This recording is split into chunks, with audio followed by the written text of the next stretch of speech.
As the train pulled away, I saw my daughter waving at me, her face glowing with a wide smile.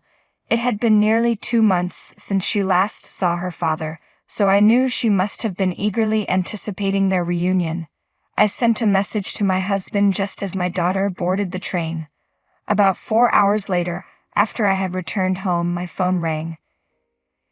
It was my daughter, just as I had asked her to call me when she arrived. I expected her to share the news of her arrival. "Hello, Sarah. Did you make it to San Francisco and catch up with your dad?" Her response was unexpected and tinged with distress. "Mom, can you come and pick me up, please?" "What's wrong? Did something happen?" "I didn't get to see Dad." "What do you mean?" "I don't know what's going on," she said, her voice trembling. "I haven't heard from him, and when I went to his house, a strange woman turned me away." "What?" "Let me introduce myself. I'm Liddy. I live with my husband, Robert, and our 11-year-old daughter, Sarah. I was still in college when I became pregnant with Robert's child, so now I'm 32 years old. Despite the challenges, I managed to finish my degree with support from my parents. Since then, I've been a stay-at-home mom.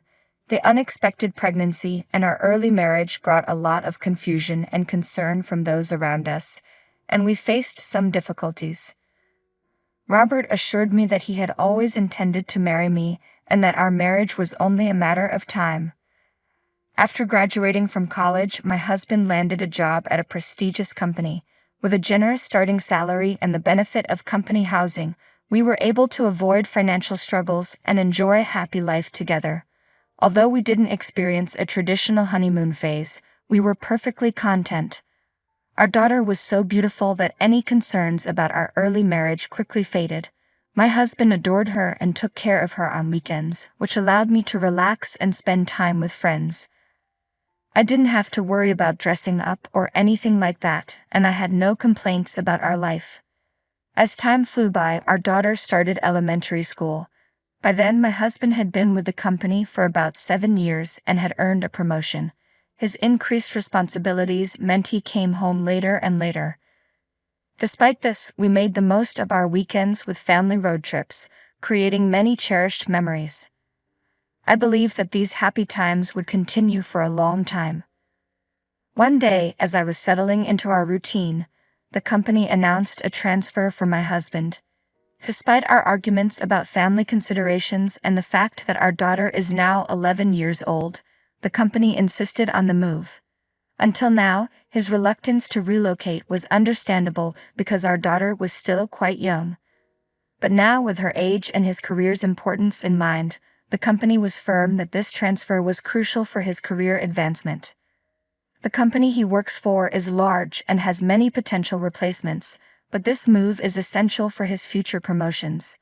Our daughter will soon be starting junior high and then high school, and I want her to go to college as well, which will come with its own set of expenses. Given all this, I reluctantly agreed to the transfer, hoping it would be beneficial for his career. I was informed that the assignment would last approximately 6 months. Well, 6 months should be manageable, I thought to myself. However, my daughter was quite attached to her father and felt anxious about being separated from him.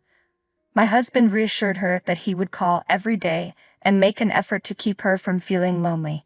He also promised that they could spend weekends together, ensuring he would remain a significant part of her life. It was clear how much he cared about his family. My daughter agreed, saying, "I'll miss Daddy, but I'll manage." We both waved him off with smiles, though my daughter's sadness was evident. Just 3 days later, my husband called us via video chat, spending a considerable amount of time talking with our daughter. He reached out before she even had a chance to miss him. I found myself laughing, amused by their interactions and thinking about who was the more childlike one in the conversation. It was heartwarming to witness their bond through the screen, and I felt reassured that their relationship remained strong despite the distance. During the first weekend after his move, my husband was too busy to come home. However, the following week he managed to make time and arrived on a Friday. I was incredibly grateful for his effort to be with us, despite his demanding schedule. My daughter was overjoyed to have dinner with her father after such a long time apart. But about 2 months into his new routine, I noticed a shift in his behavior. He had initially called our daughter for video chats every 3 days, but the frequency of these calls dwindled, and he eventually stopped calling altogether. I understood that he was swamped with work and had to handle all the household chores on his own. I knew that as he settled into his new job, he might also start socializing more with colleagues. I didn't want to add pressure by insisting he stay in touch regularly. With this in mind, I chose not to push him and hoped he would find a better balance as time went on. However, my husband began contacting me less frequently, and his visits home became increasingly rare. I tried to explain to my daughter that her father was swamped with work, but I could tell she was struggling with his absence, even if she didn't voice her feelings. This situation was far from ideal, and despite understanding his busy schedule, I asked him to at least make a brief call to her, even if it was just for 5 minutes. Our daughter often seemed lonely at home. My husband apologized, saying, "Oh, I'm sorry," but he still didn't reach out to Sarah. Her birthday was approaching, set for the coming Saturday, and I hoped he might come home to surprise us. Sarah also held out hope, saying, "Maybe Daddy will come home." But on her birthday, he didn't come, nor did he call to wish her a happy birthday. This time Sarah was deeply disappointed. I was so upset that I called my husband several times and left multiple messages. Lately he hadn't been answering my calls or returning them, so I persisted, making several attempts to reach him. After about the 5th call, he finally answered. "What's going on? Why have you been calling me so much? What are you doing?" "What? Today was Sarah's birthday. It's Saturday and you didn't come home. You didn't even call to wish her a happy birthday." "Oh, I'm really sorry about that. I didn't realize how important it was for her to see me on her birthday. I know she was looking forward to spending time with me. Tell her I'm really sorry and wish her a happy birthday." Despite my frustration, he only offered apologies. I gave up and ended the call, but my anger flared up again as I hung up the phone. "Please think about your daughter and take better care of her. You might be busy, but I still think you're being disrespectful." I sent him this message, and his response was simply, "I understand. I'm sorry." Things didn't improve after that. Another month passed and summer vacation began for my daughter. Recently, she told me that if her father couldn't come to see her, she would go to visit him. She's been repeating this every day since the vacation started. I decided it was a good opportunity to let my daughter visit my husband on her own. She was eager for the adventure and excited about trying something new. We live in Los Angeles and my husband is in San Francisco, so she could easily travel by train.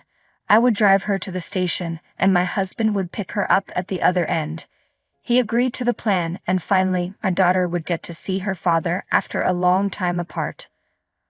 On Saturday, I saw her off, and as the train departed, she waved at me with a wide smile. It had been 2 months since she last saw her father, so I knew she was really looking forward to this reunion. I sent a message to my husband as soon as my daughter boarded the train. A few hours later, around noon, after I had returned home, my daughter called me. She had boarded the train early that morning, and I assumed she was calling to let me know she had arrived and met up with my husband, possibly after having lunch together. "Hello, Sarah. Did you make it to San Francisco and meet up with your father?" Her response was unexpected and filled with distress. "Mom, please come and pick me up right now." "What? What's wrong?" "I didn't see Daddy." "What do you mean?" "I'm not sure. I haven't heard from him. When I got to his house, a strange woman told me I couldn't come in." "What? What did she say exactly?" "No, I need to pick up my daughter as soon as possible. Where are you now?" "I'm back at the San Francisco station." "Then find a fast food restaurant and wait there." Quickly got into the car and headed for the station. I barely managed to buy a ticket and catch the next train to San Francisco. When I finally arrived, my daughter looked up at me, on the verge of tears. We went to a nearby cafe, and I ordered pancakes, which are known to be a local favorite. As soon as the pancakes arrived, her face brightened slightly. She seemed to enjoy them and appeared a bit more at ease. I asked her what had happened. She explained that she hadn't been able to reach my husband at all when she arrived at the station. After waiting for about 30 minutes with no sign of him, she decided to take matters into her own hands and went to his house. I had given her his address just in case. Being tech-savvy, she used her smartphone to navigate there quickly. When she arrived and rang the doorbell, a woman's voice answered. "Who are you?" My daughter, taken aback, managed to respond. "I'm here to see my dad." The woman told her to go home and that she couldn't see her father because she was a nuisance. Without even opening the door, the woman ended the conversation. Feeling rejected, my daughter returned to the San Francisco station. Fury overwhelmed me. If my husband's new circumstances meant our daughter couldn't see him, then it was time to take action. I told my daughter we were going home, and as soon as we arrived, I began preparing to move out. When I explained the situation to my parents, they were outraged and offered to help however they could. For the time being, they agreed to let us stay with them until I could find a new job. Later, my husband called and asked. I didn't see Sarah at the station. Did something happen? It seemed that my husband's mistress hadn't informed him that she had turned away his daughter. There were no messages from him on Sarah's phone when I went to pick her up, and I began to suspect he hadn't even gone to the station. I was stunned but decided to let it go for the moment. On the way back, Sarah fell ill and we had to return home. I texted my husband to explain that I had just finished at the hospital and apologized for not being able to call him. He responded with, "I see. I understand." Told him I would reach out if anything else came up, feeling frustrated by how insincere his concern seemed. I thought to myself, for now I'll just leave him be. Afterwards, I took steps to address the situation. I first sent his belongings to his address. Then I received the results of the investigation I had commissioned from the detective agency. I forwarded the evidence of the affair along with a certified letter to his workplace. A few days later, everything should have been delivered. Soon after, my husband called me, sounding agitated.